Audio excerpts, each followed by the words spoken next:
रामदूत अतुलित बल धामा अंजनी पुत्र पवन सुत नामा। गोस्वामी तुलसीदास जी हनुमान चालीसा के इस दूसरे चौपाई में हनुमान जी का वर्णन करते हैं। रामदूत अतुलित बल धामा अंजनी पुत्र पवन सुत नामा। रामदूत अर्थात प्रभु रामचंद्र जी के दूत। तो जब माता सीता का अपहरण हुआ और राम और लक्ष्मण सीता माता को ढूंढते हुए वन में विचरण कर रहे थे, तब जब वो किष्किंधा क्षेत्र में आए तो पहली बार हनुमान जी से मिले। तो जब पहली बार हनुमान जी से मिले तो हनुमान जी ने अपना रूप बदल लिया था, वो एक ब्राह्मण के रूप में आए थे। तो हनुमान जी ब्राह्मण के रूप में आए और राम और लक्ष्मण के साथ वार्तालाप कर रहे हैं। तो जब ये वार्तालाप चल रहा है तो हनुमान ने अपनी वास्तविक पहचान प्रभु रामचंद्र जी को नहीं बताई। और जब रामचंद्र जी ने पूछा आप कौन हो, वास्तविक रूप में रामचंद्र जी पहचान गए थे कि ये हनुमान ही है। जब पूछा गया तब हनुमान ने कहा कि मैं सुग्रीव का दास हूं।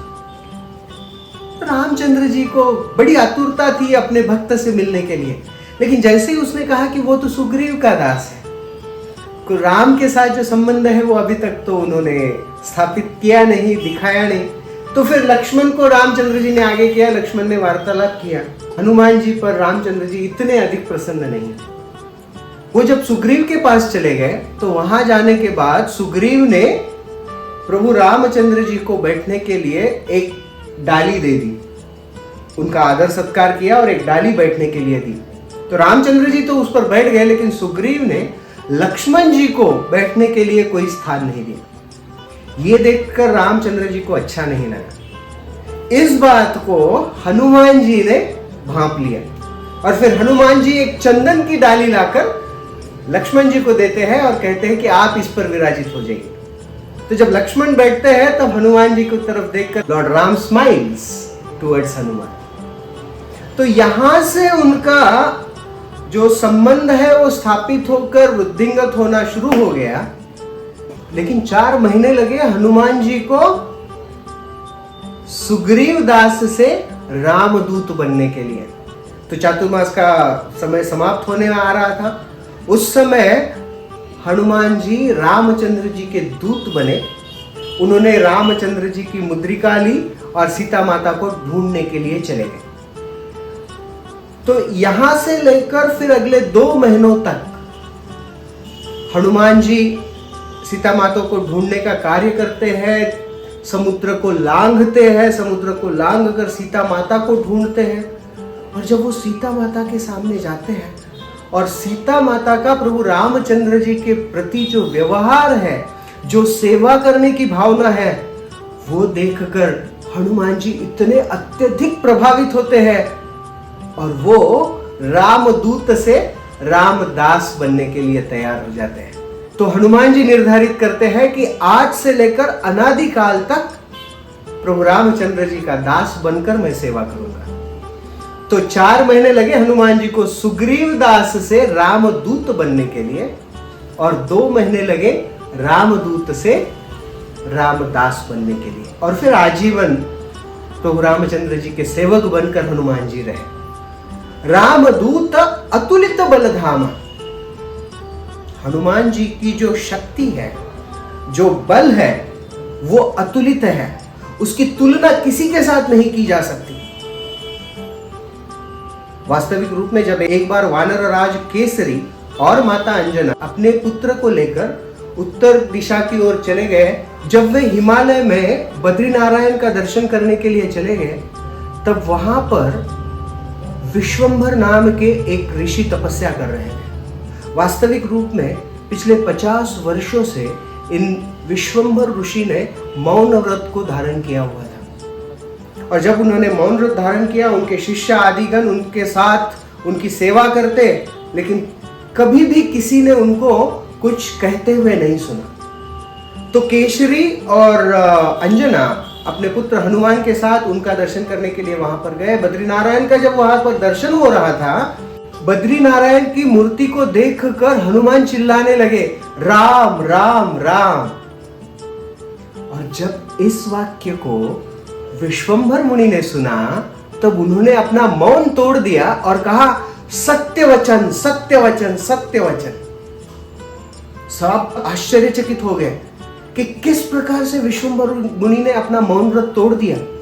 तब उन्होंने कहा, मैं जानता हूं जब कोई बालक आकर इन्हें राम के नाम से पुकारेगा तब से सभी दानवों का अंत होना आरंभ हो जाएगा।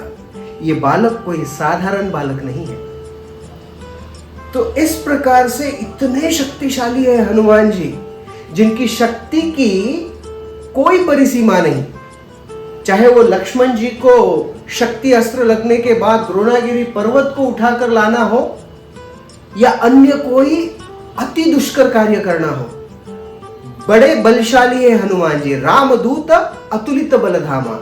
हनुमान जी स्वयं शंकर जी हैं, जो सारे शक्ति के आगार हैं, और उनके हृदय में राम है। तो विचार कीजिए, शिव जी की शक्ति जिनके शरीर में है और जिनके हृदय में स्वयं रामचंद्र जी विराजित है, वो कितने शक्तिशाली होंगे। रामदूत अतुलित बल धामा। और ऐसे रामदूत अतुलित बल धारण करने वाले हनुमान जी कौन है? अंजनी पुत्र पवन सुत नामा। अंजनी, अंजना, ये अंजना कौन है? वास्तविक स्वर्ग में एक अप्सरा थी जिसका नाम था पुंजिक स्थला। यह पुंजिक स्थला बड़ी ही प्रवीण थी आराधना करने में, तपस्या करने में, साधुओं की सेवा करने में। एक दिन उसने सुंदर रुद्राक्ष की माला बनाई और देवताओं के गुरु बृहस्पति को अर्पित की। और जब बृहस्पति को यह रुद्राक्ष की माला अर्पित की, तब पुंजिक स्थला को बृहस्पति जी ने आशीर्वाद दे दिया और आशीर्वाद में उन्होंने कहा, पुत्रवती भव। लेकिन वास्तविक रूप में स्वर्गलोक में अप्सराएं कभी माता नहीं बनती है। फिर वो स्वयं अचंभित हो गए, ये कैसा आशीर्वाद उन्होंने प्रदान किया, लेकिन फिर भी उन्होंने यह आशीर्वाद दे दिया। फिर कुछ समय के पश्चात दुर्वास मुनि स्वर्गलोक गए और दुर्वास मुनि की सेवा करने के लिए इंद्र ने पुंजिक स्थला को नियुक्त किया। तो पुंजिक स्थला दुर्वास मुनि की बड़ी अच्छी से सेवा करती, उन्हें जो भी सामग्री लगती उनके यज्ञ आदि के लिए वो उन्हें प्रदान करती। लेकिन ये करते समय वो कभी कभी बड़ी ही अति उत्साही हो जाती। तो एक बार दुर्वास मुनि यहाँ पर यज्ञ कर रहे थे और अति उत्साही पुंजिक स्थला पानी लेकर चल रही थी और चलते चलते अति उत्साह के कारण वो पानी थोड़ा सा उछलकर यज्ञ कुंड में गिर गया। तो जब दुर्वास मुनि ने यह देखा तो उन्होंने क्रोधित होकर उसे शाप दिया। वो कहा कि कैसे बंदरों जैसी चलती हो, तुम बंदर बन जाओगी, वानर बन जाओगी। तो ये बड़ा ही विस्मयकारक शाप था पुंजिक स्थला के लिए। तो उसने उनकी प्रार्थना की, क्षमा याचना की। तब दुर्वास मुनि ने कहा कि ठीक है, देखो तुम बंदर तो बन जाओगी, वानर तो बन जाओगी, लेकिन तुम अपना रूप बदल सकोगी, ऐसा आशीर्वाद मैं तुम्हें प्रदान करता हूं। और साथ ही साथ तुम्हारे गर्भ में एक बड़ा ही पराक्रमी पुत्र तुम्हें प्राप्त होगा। तो इस तरह से पुंजिक स्थला का जीवन चल रहा था। तो एक दिन उसने देखा कि पृथ्वी से कोई किरण आ रही है, एक लाइट आ रहा है। तो जब उसने उस किरण को देखा तो उस किरण की ओर जाते जाते जाते वो पृथ्वी पर पहुंच गए और उसने देखा कि एक मिट्टी के ढेर से वो किरण आ रही है। तो उसने उस मिट्टी के ढेर को खोला। वास्तविक वहां पर एक ऋषि तपस्या कर रहे हैं। जब उन्होंने देखा उनकी तपस्या में व्यत्यय हो रहा है और उस व्यत्यय का कारण ये युवती है, उन्होंने उसे शाप दिया, क्या बंदर जैसे उछलती रहती हो, तुम वानर बन जाओगी। पुंजिक स्थला सोच रही ये मेरे साथ हो क्या रहा है, जो भी देखो वो मुझे बंदर बनने का ही शाप दे रहा है।